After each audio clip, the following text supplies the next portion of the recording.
Headlines involving trade and tariffs have become an almost daily occurrence, and that uncertainty has, not surprisingly, been fueling volatility in the markets. U.S. equities are now down across the board year to date. The Nasdaq is down more than 10% since its peak in December. That puts it into correction territory. Now, that's notable because a quick look overseas and you'll see the Shanghai Composite Index heading in a very different direction. It's up more than 3% year to date. So why are Chinese equities outperforming? Here to shed some light is Haining Zha, Vice President and Director for Asset Allocation Research at TD Asset Management. Haining, always great to have you on the program. Thanks for having me. I know we have several themes that we want to talk about today. Let's start with that outperformance for Chinese equities. What's happening there? Yeah, it's really amazing. So if year to date, if you look at MSCI China, it's up 17%. In the same time, Nasdaq is down 8, S&P is down 5, and even Europe, who has outperformed recently, it is only up like 7, 8%. So this outperformance is really amazing, and I think it's important to highlight what is the underlying drivers of it. I think DeepSeek is obviously the easy one people can pinpoint. It is amazing progress, amazing breakthrough, because number one, it accelerated or trigger the acceleration of the deflation in the large language model. Deflation, I mean the price is getting cheaper and cheaper. In the meantime, it accelerated the usage of large language model in the application layer.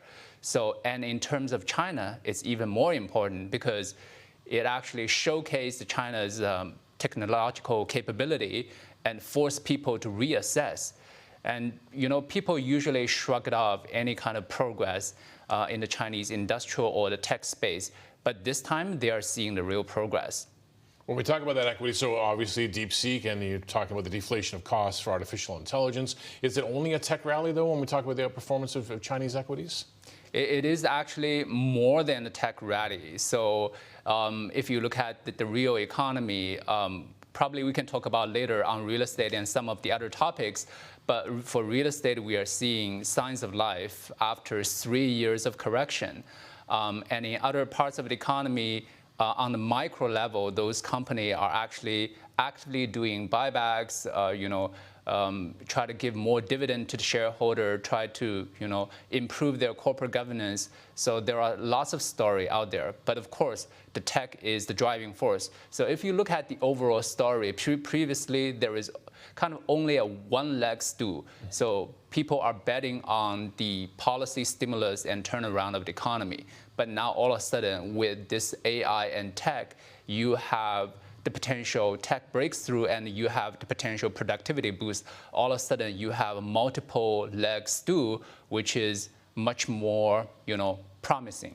Now, when I think about North American markets or even European markets, obviously governments have been dealing with inflation, trying to wrestle it back down to 2%. You say in China, there's a different setup there in terms of deflation, so perhaps a little easier for them to control costs in that economy. Right, that's another interesting point. So tariff is basically a form of economic barrier that actually increase the cost for the flow of goods and service.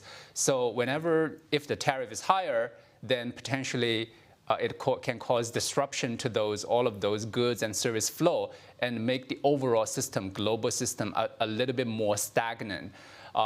So when you put on tariff, it potentially could raise inflation.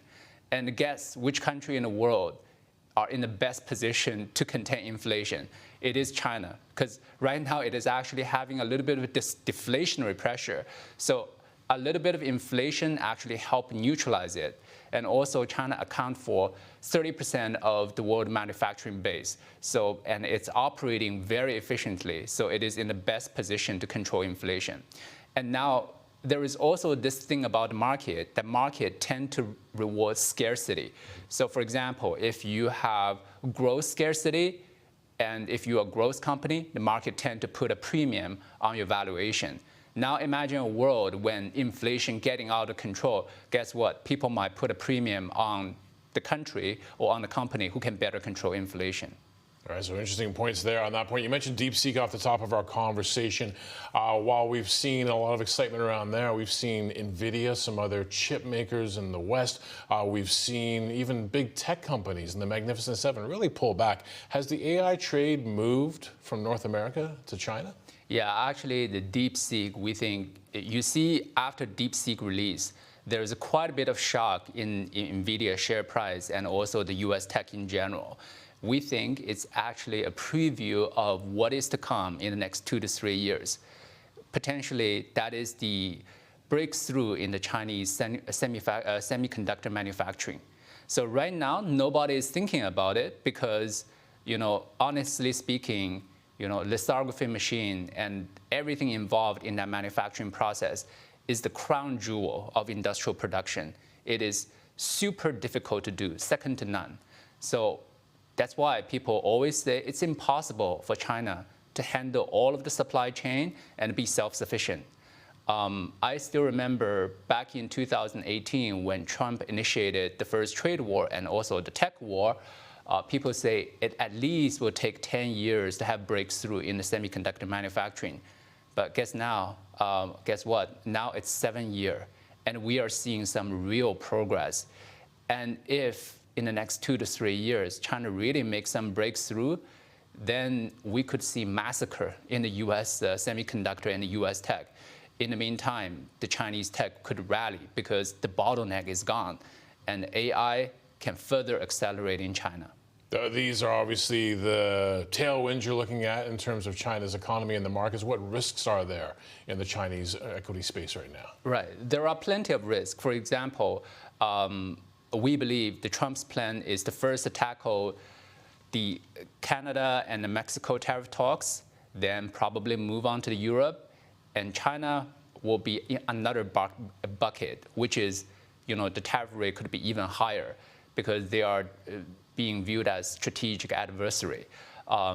So if later on Trump further ramp up the tariff, of course, that's going to be a macro headwind. And also we are seeing this economic recovery in China.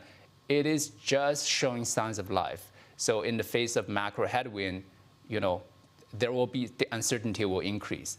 But as I mentioned before, now it's a multiple legs to story. So we think the overall thesis is much more promising, particularly the long-term prospect. Now I want to get into the National People's Congress. Just wrapping, you've got some key takeaways. What really stood out for you? Right. So overall, the government still keep the growth target at 5% because in order to reach their long-term target, 5% is needed to reach their goal by 2030. But certainly the government is aware of the potential macro headwind and also the trade war. So that's why this year, all of the fiscal and monetary policy will remain very supportive and even more supportive than last year. So on the monetary policy side, we expect there will be another 30-40 basis points cut in the interest rate and the 1% cut in the reserve requirement ratio to give more liquidity. And on the fiscal side, they actually upped the game compared to last year. For example, the official fiscal deficit raised by 1 more percent.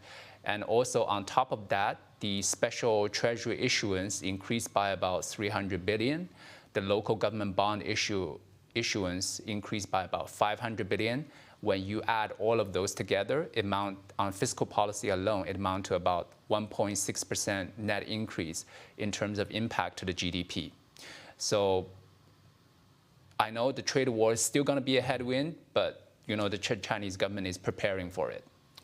When we talked about the first block about AI, we know that it is energy hungry, even though this AI might be a little more efficient. Energy intensity targets. Take me through that. Right. So they actually raised their energy intensity cut target from 2.5 to 3%. So this is actually another important point that the government is discouraging this notion of vicious competition because there is a bit of overcapacity going on within the industrial sector of China. So what the company does is they try to win at all costs, race to the bottom in terms of price. And obviously, this will do damage not only to the economy, but also to equity in general. So the government is proposing stopping this vicious cycle. And the way to enforce that, in combining with this notion of reducing the energy intensity, so they are going to keep the most superior, high-quality production capacity and try to reduce everything else. So we think it is a very tangible way of having a supply side reform. And if you remember, the last time they had such supply side reform, it was back in 2015 and 2016. At that time, nobody believed them, and they did it. And because they did it, many of the industrial goods and materials, the price, there is a notable increase. And particularly in 2016 and 2017, that corresponds with a bull market in China. So the market rally up 60%, something like that. Now, you mentioned earlier about the equity market rally that it wasn't just a one-legged stool. Yes, there's AI, there's tech, but there's a real estate bounce back. I want to make sure we get to the real estate conversation because this has been an overhang for China's economy. What is taking place there now? Right. So as I mentioned before, the real estate market is showing a bit of sign of life.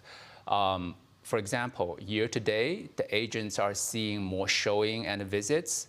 And not only that, they are reflecting in the actual transaction volume. So in terms of transaction volume, in the new home market year to date, the floor space sold is up 2% versus down 20% last year.